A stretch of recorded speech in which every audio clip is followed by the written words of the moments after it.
Hey guys, my name is Tobias Becs. I'm a football freestyler from Norway.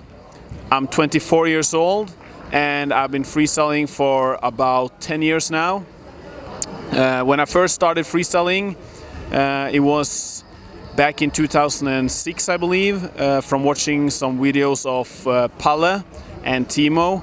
And I saw Palle did a double around the world on LA TV, and I was shocked. I didn't believe it was true. So that was how I got introduced into the sport. And then I saw Tusani and many other freestylers, and I also got into forums. This was before Facebook and everything. So yeah, so about 10 years I've been freestyling now.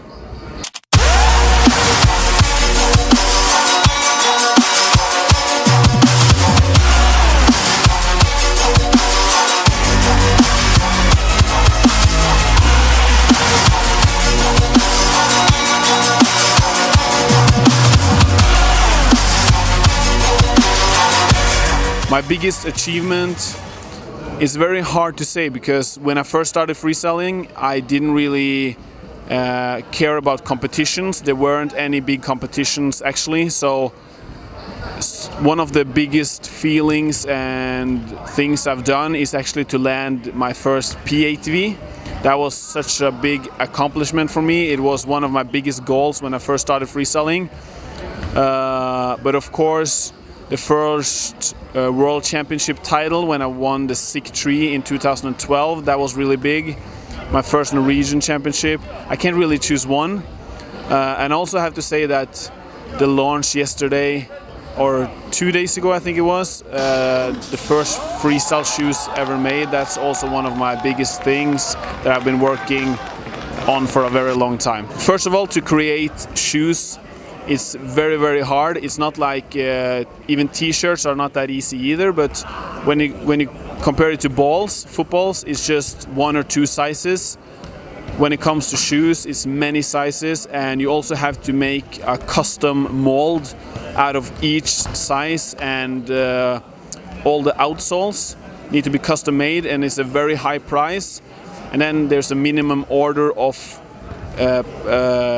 buying the shoes. So just to make the white shoes in one material, you have to at least make some thousands of them. So if you then want to do blue color, black color, you have to double it and triple and even more. So I think it was better to just start with one color, and white is pretty neutral. And then we can get the feedback from the freestylers. We see what they like, what they don't like, instead of putting a lot of money into a big production and then the freestylers don't like it too much, and then we have to change a lot, and then we have a lot in stock. So I thought it would be easier, and also, to be honest, we didn't have the money to develop more than we already did. I started for freestyle back in 2012. The reason why I started for freestyle was because I wanted a brand that is made by freestylers for freestylers, and I wanted to develop gear especially for football freestyle. I didn't really feel like any other brands took the sport seriously enough, and when I first started, I didn't know how hard this mission would be, and to develop good quality gear for freestyle is not an easy job, and we still need to improve. So I'm very happy that I have the community in my back to support and to help and try to always develop and create better gear.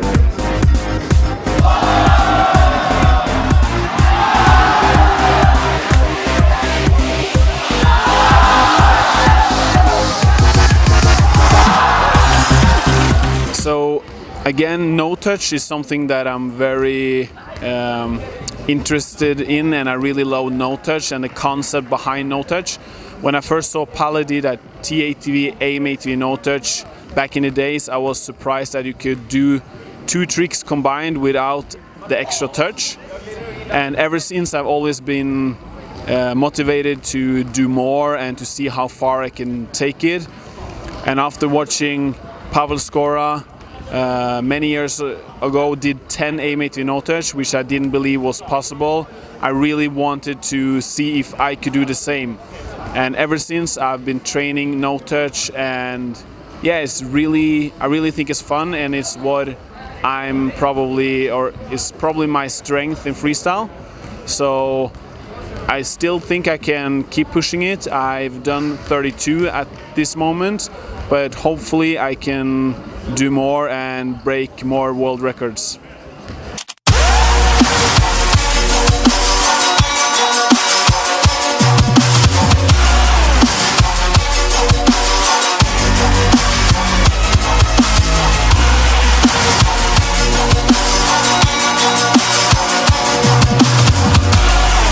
It's hard to say who is my favorite freestyler, at least right now, but I think it's very important to have somebody to look up to.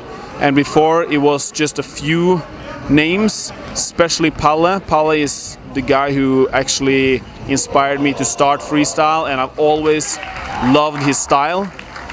I was a big fan of FX back in the days, Rocco, which is a judge here at Super Bowl this year, and many other names. But now it's not one single freestyler anymore. It's more different freestylers from different styles, and it can change very quickly. But you always look for inspiration and motivation.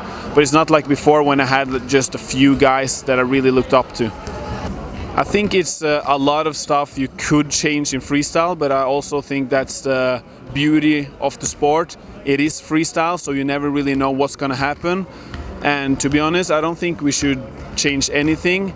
There's been a lot of discussions about the language we use, the name of the tricks, and it might not be the best system, but that's kind of something I think it's fun and cool anyways. You come up with these weird names and it doesn't really always make sense. It's kind of like an own language. And also I think, if you look into the latest project of For Freestyle, Explore, we also think it's all about exploring your style. And to talk a little bit about that, I think you can't really freestyle without actually copy any freestylers. You have to copy freestylers. Like I'm copying Palle because I do PATV or no touch. It's impossible to not copy, but I think you can take every single trick and find your own style, take what you like and apply it to your own freestyle, and that's the beauty. It's freestyle, you should do whatever you want, and yeah, I don't really think it's anything you can really change.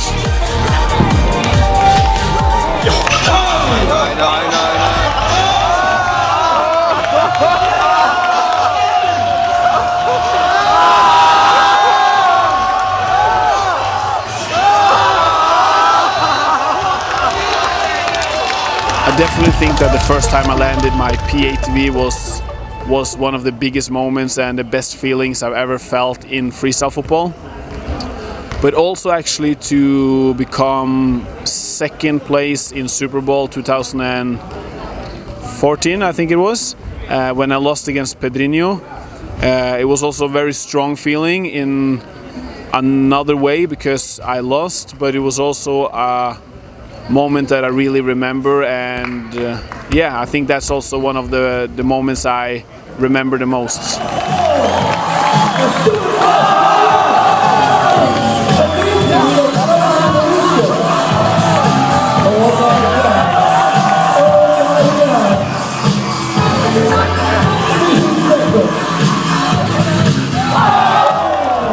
First of all, Poland is the motherland of freestyle, and every time I speak about freestyle football in Norway, I always mention Poland because it's just something special, and every guy I talk to are always surprised that Poland is such a good country for freestyle football. I think it's Poland have given freestyle so much, and in the beginning was all about lowers. Now we have all these different styles. Well, in general, in the future, first of all, I'm an athlete, so I want to do well in freestyle football competitions. And of course, one of my main goals is to develop gear, especially for freestyle football, and to develop the perfect gear. There's never going to be anything perfect, but to always improve with the balls, with the shoes, and with clothing as well. But I definitely think that going into the shoes and balls is the hardest thing to do because there's already so many big companies doing it, and when you don't have the money, it's hard to develop and make it perfect. But you can always, you have to take step by step. This is just a start, I already know that we can improve and do better, but we also need the feedback from the community. So I think it's a good time to launch the shoes now, and then we'll see how the freestylers like it, and then take it from there. It's good to start freestyle because it will give you the confidence.